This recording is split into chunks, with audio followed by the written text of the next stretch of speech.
Welcome to Libby's Leadership Lab.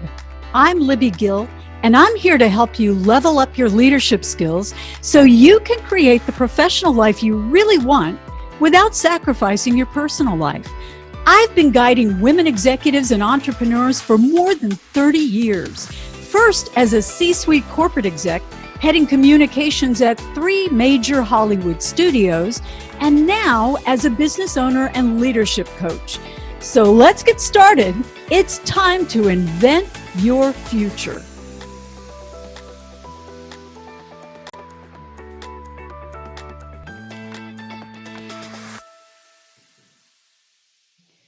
Hello, everybody, and welcome to the Leadership Lab.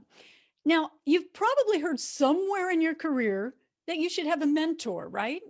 To help you, to show you the way, to give you advice, to open doors, to give you connections. But have you ever wondered, how exactly is that supposed to work, and where do I find one? Well, today's guest, Lisa Fain, can answer all of those questions because she is an expert on mentorship. Welcome, Lisa. I'm so happy to have you here today. Hi, Libby. I'm thrilled to be here. Thanks for having me. You bet. Now, why don't you correct anything that I said wrong and tell us how you started down this path of mentorship, because it's not brand new, but it's a relatively recent career shift for you. Yeah, it is a relatively recent career shift for me. So I actually started my professional career as an attorney and then went into the world of diversity and inclusion. I was leading, executing on a diversity and inclusion strategy for my employer, and had also been doing some executive coaching on the side at the time, and had grown a little bit frustrated, frankly, with just the slow pace of movement on inclusive strategy of inclusion, and really had come to realize that the power was in relationships. When our women's group wanted a mentoring program, and it so happened that my mother, her day job, was to lead and found Center for Mentoring Excellence, which I'm now the CEO. And I called her up just for a check-in conversation and told her that our women's group wanted a mentoring program. And she said, all right, well, why don't I come in and, do this for you? And I said, I manage P&L. I can't tell my boss, like, let's bring in my mommy. Yeah, hire mom. Not going to work. Right. Yeah. And she said, no, let me just do this for you. So she came in. And, I had a moment, really, Libby, while she was up there training the mentoring pairs on how to create effective mentoring relationships across difference, where it was just this epiphany that what I was passionate about of creating an inclusive work environment, and what she was passionate about in terms of mentoring, and what I was really coming to believe would make the difference in the workplace of these effective, creating the skill to have effective relationships across difference, that was what was going to make the difference. So really in that moment began the seeds to say, how might I be able to incorporate that passion with her legacy and our work together? And so shortly thereafter, I left to work at Center for Mentoring Excellence. That is such a lovely story. You think of product businesses being passed down through the family, but not so much this kind of a thought leadership and relationship business. So that must have been, you must feel some sort of familial duty to steward it well into the future. Yeah, I do feel a duty, and I feel a sense of ownership. It's, such an amazing thing. What she introduced to the world of mentoring from a practitioner standpoint is a model of mentoring that we really embrace at the Center for Mentoring Excellence, which is about structure and accountability. And I can talk a little bit more about that later. Yeah, and what I would love that. Yeah. I would love to hear about it, because I see among my coaching clients, and they're mostly corporate. I have a handful of entrepreneurs and nonprofits, but they will aspire to set up mentorship programs, and they're so informal and so casual, they don't really stick. So can you share a little bit about how you do that to make it actually effective? Yeah. And I think to start with that, I'll say this. Either they're so informal that it's just like, hey, Libby, can I just swing by your office when I've got an issue? Yeah. I call that sort of drive-by mentoring, which isn't really effective mentoring. Or it's what I call pair and pray, which is Yeah. let's pair Lisa and Libby up and pray that it goes well, See how right? can I pick your brain? My least favorite phrase in the universe. Can I pick your Exactly. brain? It's like, Exactly. no. It makes it sound like it's going to be painful, doesn't Yeah. it? Yeah. So effective mentoring really follows four predictable phases. And, this is a good way also to distinguish some of those other relationships. The pick your brain thing could be advice. It could be, kind of a one-off guidance or a role model or a coach or any of those things. But mentoring, effective mentoring really follows these four phases. The first phase is preparation, and it's preparing yourself for mentoring, both as mentor and mentee, getting to know what you bring to the mentoring relationship, what your goals, preferences, those kind of things are, and then preparing the relationship. So really learning from those differences is part of the preparation phase. The next phase is the one that I get the most pushback on, and it's called the establishing agreements or the negotiating phase. And this is the phase where people, I'm a wing it kind of gal. Yeah. Typically, I love to, I feel like my most rich conversations often happen when I just kind of show up. But in the mentoring context, Yeah. right, there's a danger to that because you haven't set the framework for expectations. You haven't set the ground rules of how you're going to meet. You haven't talked about your boundary issues. You haven't talked about confidentiality, which when you have a mentor within your organization is critical. Yeah. You haven't talked about your triggers, the things that are really going to rile you up. And so what happens is we'll talk to mentoring pairs or mentoring circles for that matter, who haven't gone through this establishing agreements phase. They've skipped right over it and there's a fizzle or there's a misalignment and they're wondering what went wrong and how do we get it back on track? So that phase is really, really critical and can feel the most artificial, but is really so, so, so important. And then there's this enabling growth phase, which is really about facilitating learning. That's where the mentee is going to set goals. That's where you start to have the learning. That's where you start to do some problem solving. And that's where, I like to say that there's three functions to a mentoring relationship. One is going to be particularly near and dear to your heart. So a sounding board, a safety net, and a laboratory. Yeah, exactly. Right? And the sounding board is a place where you, in a mentoring relationship can really vent and learn constructive venting, right? Bounce ideas off of one another, really, because there is a reciprocity to it. The safety net is where you can take those risks in a way where I've got a huge presentation. Libby, can I just try that out in our mentoring conversation? Or I have to have a really difficult conversation with somebody. Let's kind of role play it through. Role play, exactly. That kind of thing. And the laboratory is where you get to experiment and craft things up and come and innovate. And that can be really, really exciting. So that all happens in this enabling growth phase. And then there's the fourth phase. Fourth phase is closure, which again is so often skipped over. It's like, you just kind of let it fizzle. And that can really be a missed opportunity as well. So there's a little bit of a science to closure as well. If you don't close that off or predetermine the length of the relationship, it just leaves you with a kind of a weird feeling of, did that work? Did that not work? Did we just drift apart, like a regular relationship or friendship? Right. So if I'm inside an organization and I feel the need for a mentor, maybe there's not a formal program, maybe there is. What could anybody do to find a mentor, to set this into motion, either through a formal process or on their own? Yeah. So the first step is to figure out what it is you want to learn. Don't just go for, I like that person, or I think I could learn from that person, because there may actually not be a learning fit. And it's really important to remember that learning is the process, the product. Learning is the purpose, the process, and the product of mentoring. So if you want to find a mentor, what is it that you want to learn? Start there. And then you can go to kind of fit. So then you look around and say, who might be able to teach that to me, or who might I be able to learn from, or why might I admire that person? And then my next piece of advice is going to sound really counterintuitive. It's not to come to you and say, Libby, will you be my mentor? Because it's sort of like, knocking on your door and saying, Libby, will you marry me? Yeah, right? Will you adopt me, please? Yeah, exactly. It's just too permanent and in some ways amorphous. It's first to say, Libby, I really admire the way you've grown your community. Can I talk to you a little bit? Would you be willing to share with me a little bit about how that was for you if I asked you some questions? And it's a little bit like dating before you get married, Yeah. right? Put your toe in the water. Yeah. Put your toe in the water, and then you develop the trust of a relationship, and then you can explore ongoing mentorship.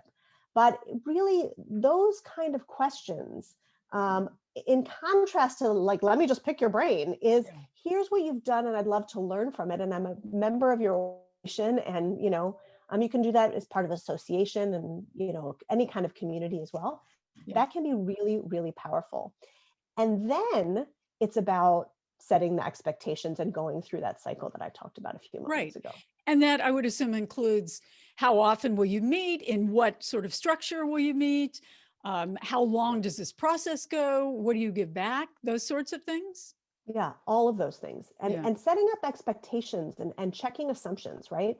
So I might say something like, Libby, I'm hoping we can meet every month for an hour. Does that work with your schedule? How would we do that? Yeah. Would you want me to send an agenda ahead of time? Would you want me to send that to you? And like, should we just test this out for 6 months and see where it goes? And really, all of those things that feel like the nitty gritty can help so much. Yeah. The other piece that's so important to check out is your assumptions about the role of a mentor and a mentee.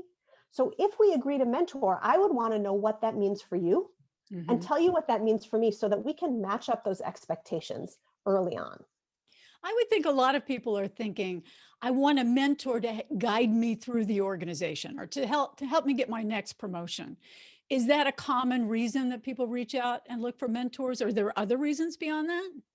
Yeah, there's lots of reasons. And that's a great one. That's the organizational savvy, right? That can be Yeah. so critical. And so often, particularly for women and other people who are underrepresented in the workplace, is something that we don't ask for.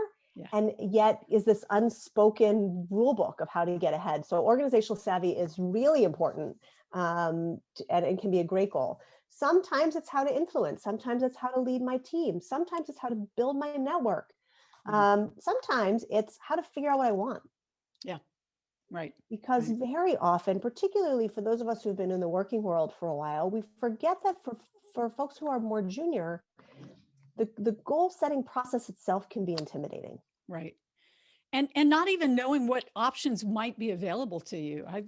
I sort of found my way through my career, but boy, and there weren't a lot of women. I was in a male dominated entertainment industry, and corporate entertainment, not as warm and fuzzy as one might think. It was a very tough environment, and not particularly female or family friendly. So I had to kind of figure it out. But there were moments when I could find somebody on the path ahead who was open and willing to share. And how long do you typically see these relationships go on, Lisa, in either the formal or informal? Yeah, I think it's a different answer for formal than it is for informal. For formal, ideal is 12 months. There are some organizations, particularly in the educational realm, who do it for sort of the 10-month cycle, which is the natural cycle of a school year, if you will. Yeah. And some organizations say 6 months. In my own experience, 6 months isn't long enough to establish the foundation of safety and trust that underlies really good learning. So 12 months is in my mind, or longer, 12 to 18 months is best practices in an organizational formal context. And how often do people typically see each other in that time period? For the first 2 to 3 months, we say every other week, twice a month, and then usually they go to monthly. Once a month. Yeah. Yeah. It's interesting. In my coaching, I have lots of different programs, but my favorite is for the first 3 months, it's a once a week meeting, because you really need that time to not just establish trust, but figure out what the issues are and all the moving parts and establish the changes. And then after that, it's twice a month, because then it's about setting those behaviors in place. And that's sort of what you're suggesting with this. Yeah. When I started my business, and I had never thought I would have a business of my own. I was in my mid 40s before I even left the corporate world. And in the same year, I published my first book. I left the corporate world. I started my business. I left my husband. I started all over. I bought a house. I mean, everything happened in 1 year. And I literally made a list. Was like, gee, I've been helping people all these years. Maybe I need to raise my hand. And one of the first people I asked was one of my former bosses, who we weren't buddies, but I had a lot of respect and trust, and we worked together for years, sometimes distantly and sometimes together. And I just said, had that conversation. Can we meet on a, whatever basis? And he said to me, I think I said monthly. And he said, no, we can meet as often as you find it necessary to get your business up and running. Wonderful. And 20 years later, we until everything shut down, we would have breakfast. It had now slowed down to maybe twice a year, but I have stayed in touch with him all of these years. And it was life-changing for me, partly just knowing someone was in your corner, and then partly having someone who could give you that business advice. Yeah. And he later said to me that he and everybody else thought I was crazy because I was going to go off and do this coaching thing, which was even sort of a relatively new concept 20 years ago. Yeah. But he turned around somewhere after, year 5 or 7 somewhere. It was very entertaining. Well, to hear that. one of the things that I love most about what you said, Libby, is that it illustrates, the critical step when you say someone's looking for a mentor. It's the most obvious step, which is ask for Asking. it. It's so Ask hard for people. I would sometimes ask for a show of hands when I'm speaking to a group. Like, who loves to be asked for advice, for a connection, for, their career path? Every hand goes up. Who likes to ask others? Every hand goes down. It makes no sense at all. But I think people figure it out eventually, particularly women, how valuable that is. Well, yeah. And I think it also stems from this misconception that it is only self-serving to ask for a mentor. In fact, what not just my own experience as a practitioner shows, but also the data and the research shows that it is so beneficial for a mentor, not just because it feels good to be asked, which of course it does, but you get greater perspective, you increase your leadership capability, you really become a better leader by a better listener. It helps in your relationships, and the degree of satisfaction is huge. Right. We hear over and over again from mentors that through mentoring, they got increased perspectives on the organization, thought of improvements that could really benefit the organization. So what you're doing is actually giving a gift to the prospective mentor if the chemistry is right. And if you handle it with responsibility, it can really be an amazing thing. And I think that long-term that you're suggesting is when you see those things happen, when you get it may be someone younger, it may be someone newer, just from a different mindset, you get to see another piece of the organization from a completely different point of view. And I think that is incredibly valuable. And sometimes just that swapping of energy with someone different, someone outside yourself, it can be so valuable to keep you excited and engaged in the workplace. 100%.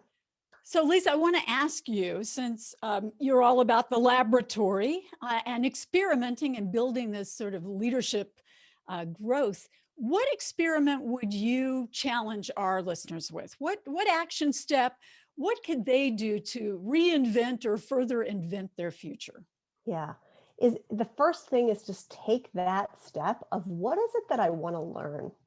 And I would actually really encourage folks not to think necessarily about what it is that is a shortcoming, but rather what it is that's a strength that they can build on. So think about where you shine, what, makes your eyes light up. Where's that like native genius point, right?